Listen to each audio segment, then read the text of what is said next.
Mm-hmm. they don't receive anything immediately. So they get gratification for getting it out of their mind onto the computer, but someone else doesn't instantly attack them back. Mm-hmm. Yeah, and social media has made that so easy for kids and adults to bully each other online. You know, sending hateful messages, making irrational posts about somebody, and causing people to attack that person. And so you can like rally a whole riot essentially online, which is crazy Yeah. to me. It's so And it easy. can get so out of hand so quickly because just like when we used to talk about how when text started coming around and text started being really prevalent, everyone would tell each other, hey, be careful what you're putting in text because sometimes it doesn't come off the same way you think it's coming off. And so some of the cyberbullying may be relatively mild message, and then all of a sudden there's just a war of people coming at them. Mm-hmm. And when you think about it, they're ramping each other up, Mm-hmm. you know? So then they start bullying back, and there's just a giant mess and chaos. It's a pot stirring thing. Like they want people to It is. have strong feelings either with them or against them because either way it makes them feel powerful. And that's all it is. Power play. Every single For time. sure. On both ends, too. Yeah.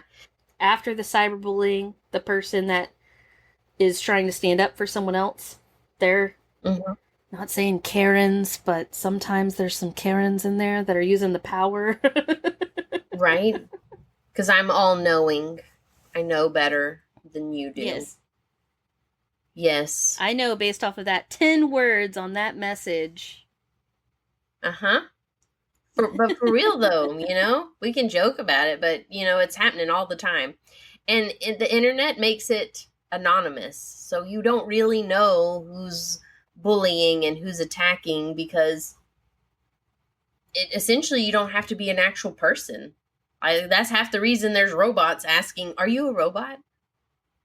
You know, because anybody can do it.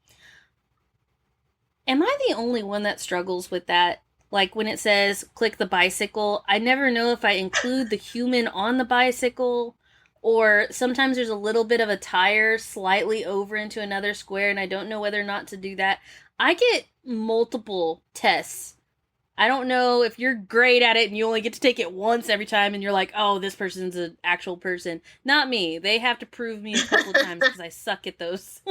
Yeah, sometimes I overthink them and I do get them wrong, but not obviously not to the extent that you do. Sorry. Yeah, I think it's my OCD problems and my Right. anxiety Oops. creeps up when I'm trying to select them. But, you know, you and I are pretty fortunate, and I think most people probably in our generation are because the internet was still very new and not used like it is today. And so we didn't have to deal with pictures online or, you know, rumors being started online and spreading so ferociously because it wasn't a thing. We didn't No, have not that. at all. Hell, we barely had texting. We used the internet for a library. Yes. That's the best way to put it. Like we Research. used the library still at that time. We did hand research at that time and then we received the internet and we're like, that's cool. Now I don't have to make a trip to the library, so we started using the internet in that way. Mm-hmm. We didn't really use the internet in a social media way until I was in late high school. I don't know about you. That all came after when I was in college. And so it didn't exist. And so we didn't have that as a problem. And, you know, and kids these days are now having to worry about what's being posted on social media, not by themselves, but by others. But by someone else. Mm-hmm. Yeah, absolutely. Yeah. Or with all this stuff where they can create photos of you. Mm-hmm. And other people can create things that don't exist. Yeah, the technology to create fake photos is amazing. I had a friend send me a picture of this really cool, like, Hogwarts, I don't know, like, warmer thing. Like, you know, like a wax warmer. It looked really cool. Awesome. And I looked it up, and it's an AI-generated photo. It does not exist. You can't actually buy it. It's not a real thing. What kind of bullshit is that? So I was really upset. Like, how dare you send that to me? How But she dare didn't you? know. She was trying. She's like, "Oh my god, I saw this and I thought of you." And I was like, "Oh, that's so sweet." And I'm like, "I wonder how much this ridiculous thing is." And it's so ridiculous it doesn't exist. You can't even have You it. can't have it. So the AI stuff that they're coming out with, I think that's really going to enhance problems, especially for kids. I feel like that's less of an issue as an adult because most of us are busier in our lives than to do that. But you never know. There's obviously somebody who's going to take it and use it that way.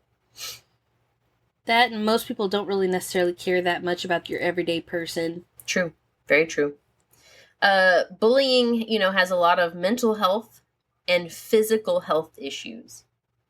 When your mental health is severely affected, it does affect your physical health as well. You're not eating probably as well as you're supposed to be, if you're eating at all, or you're binge eating because you're eating your feelings. You're withdrawing. You're withdrawing. Withdrawing into yourself. It can cause depression. It can heighten anxiety. If you already have a tendency for either of those, it makes it 10 times worse. Bullying is terrible. Like, it's just awful. I know a lot of schools have put in reporting methods and apps and stuff. At the school district we're in, they put in an app that the kids can log on to their school laptops. They can click on that app and they can anonymously post something to the school. It sends them like an email to the school saying that, hey, this happened to these people, and the school can intervene. And it's been a really good tool for the school because, they can't be everywhere at once. They don't know what's happening all the time. And as well-intentioned as some teachers and school administrators are, they miss a lot. And so I think that helps cause accountability for the kids to step up and say something, because if you don't say something, then nothing changes. And I think that another thing is that it's required by public schools now to have some form of anti-bullying program to at the very least, be informative and teach the children what bullying is, how it could possibly affect others, so that on both sides of it, the victims can hear this is wrong on multiple levels, and then the individuals that might be partaking, whether or not they truly understand what they're doing or care, can learn about the consequences of it. Yeah. And hopefully learn to care. And hopefully learn to care, right? That's the idea, is that I think some kids just don't get it, right? Until it is too late and something bad has happened. I think adults can be the same way. They don't think in that long-term grand scheme of things, right? They were like, it was a joke. I don't know why they took it so hard. I thought it was hilarious. Well, you were the only one who thought it was hilarious. And that's the problem, is that you were the only one. That's different. It's not the same. So, and most people and children are going to have at least one comment in their lives that they have said themselves that could be considered bullying. Sure.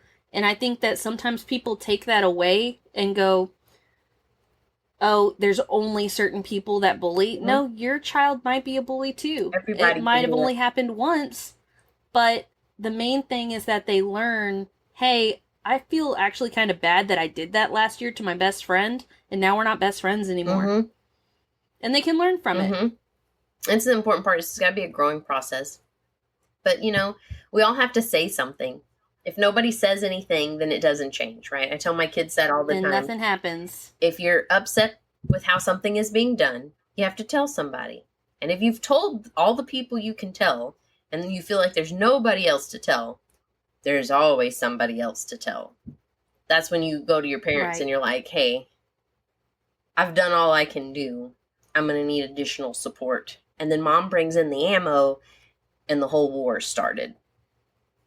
And I think that really around puberty is when, personally, I would like to sit down with my child / possibly other children that I don't have yet. Never know.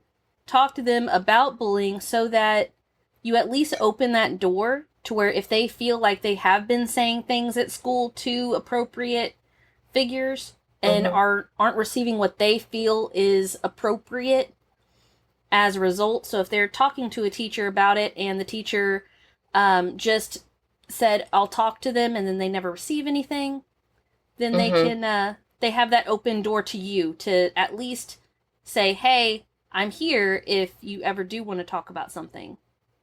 Yep. I think it's important that it's an open line of communication and that the kids feel safe enough to tell you when there's a problem. Because otherwise, they're internalizing it and they're not telling anybody. And they're suffering quietly and alone. And I think that's the saddest part of it. Because literally, there is power in numbers. And I think that's And their mind hard for is kids. so full of stuff. Absolutely. And Mm-hmm. kids have so much on their mind. They sometimes don't think about it when they get home. They want to think about other things. They don't want to think about how they got bullied that day. So maybe they just haven't had that opportunity to talk to you about it. Right? Because they just didn't think about that it. happens. Yeah, that happens. They're busy. And so that's why we like to, sit down and talk around dinner or something. Like there has to be something to fuel the conversation. If they go hang out in their room, then they're obviously not fueling a conversation. Are you enjoying your cheese? You just ate a giant chunk of cheese. I am. Okay. The sharp cheddar is awesome. Fantastic. I just wish I had baked potatoes for dinner. I don't. I'm pouring myself more wine because I already drank it all. And I poured myself a glass. I still have my little tasting. It was a little heavier of a pour than I normally do, but I have been sipping on it here and there. It's because your I know goblet you've is been massive. seeing me take pauses. There you go. That's what it is. I just didn't recognize it. Yeah, that's the problem. You have a giant goblet that you're drinking from. So what you're saying is to the very infrequent drinker when we're doing the podcast, that I shouldn't drink from a giant cup because I may drink more than I expect. Possibility. It is a possibility. But you know what? There'll be that much less left in your bottle. And so you don't have to worry about finishing it later because you're already going to have finished it all. I recently moved, so I'm going to have to make me some local friends with more of these remote deals to give wine to. Right? Because you're like, here's a half-drink bottle of wine. Enjoy. How are you? I pre-tasted it for ya. It's pretty good. I thought of you. It's great. I thought of you and thought, it's great. You would like this. Yeah, that'd be fine. I'm sure you can find somebody to take your half-drink bottles. Yeah. I'm sure. That's normal. I'm sure someone. Yeah. Uh-huh. So I went online because, we're talking about, preventing bullying, and the question becomes like, how do we prevent bullying? And lots of people have lots of commentary on how you stop bullying. The article that I found and liked the most was from redcardkc.com. It's from Kansas City. It's their city initiative to stop bullying. They're partnered with another organization, but this is their group. And they have an article called Preventing Bullying. And their tips for all adults, parents, teachers, coaches, and other caring adults can help by responding quickly and consistently to bullying behavior. So what you can do when you see it, this is the do's. Intervene immediately, even if it is not your child, and get another adult to help you if necessary. Separate the kids that are involved. Make sure everyone is safe. Take care of any immediate medical or mental health needs. Stay calm and reassure the kids involved, including the bystanders, because there's always witnesses. It rarely happens outside of witnesses, right? Because the whole thing is that they like to see, for people to see. And then try to model respectful behavior when you intervene. Okay? So that's their do's. Their don'ts, they say do not ignore it. They cannot work it out without adult help. They say always intervene. Don't try to sort out the facts immediately.